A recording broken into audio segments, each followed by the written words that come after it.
Hello guys, welcome to the fourth lesson of the CSS Crash Course, and in this video we're going to be looking at the different ways we can style our text and the different ways we can implement different fonts within our projects.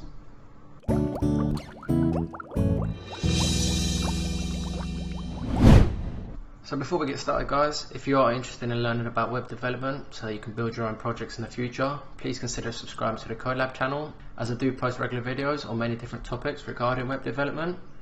So as you can see here, we're inside our CSS reference box, and I've created another file called 03 text styling and fonts. I'm just going to close that off, and then in the body I've got H1, welcome to my website, and then some dummy text and a paragraph tag.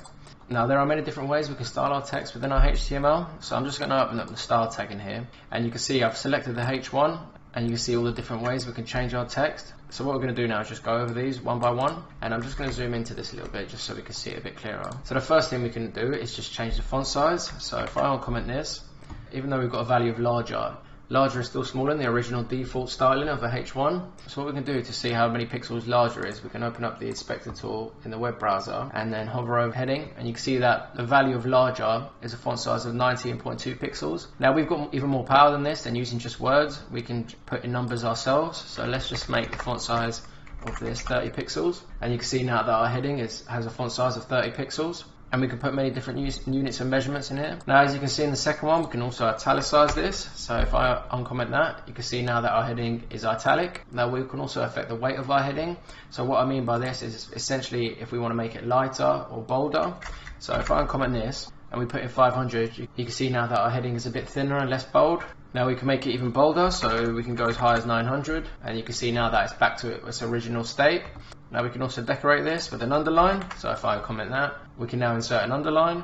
Now with the property of text transform, we can also make the text uppercase, so I'll just uncomment that. You can see now that our heading is uppercase. Now we can also add some space in between the words and the letters, so if I uncomment that, you can see now there's more space between the words, and then we can also do the same with letters. So just that there. And you can see now there's more space between the letters. Now what we can also do is, you can see in this paragraph here that it's a bit clumped together, and we can also add some height between this. So we're just going to grab the paragraph tag, and we're going to use the property of line height, and let's just say 30 pixels. And you can see now there's space between the lines in our paragraph.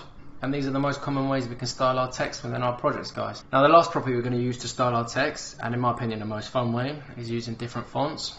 So what I'm going to do is just get rid of the inspector tool, and we're going to change the font family of the heading. So I'm just going to comment out all these styles here, and the way we change it to a different font is using the property of font family.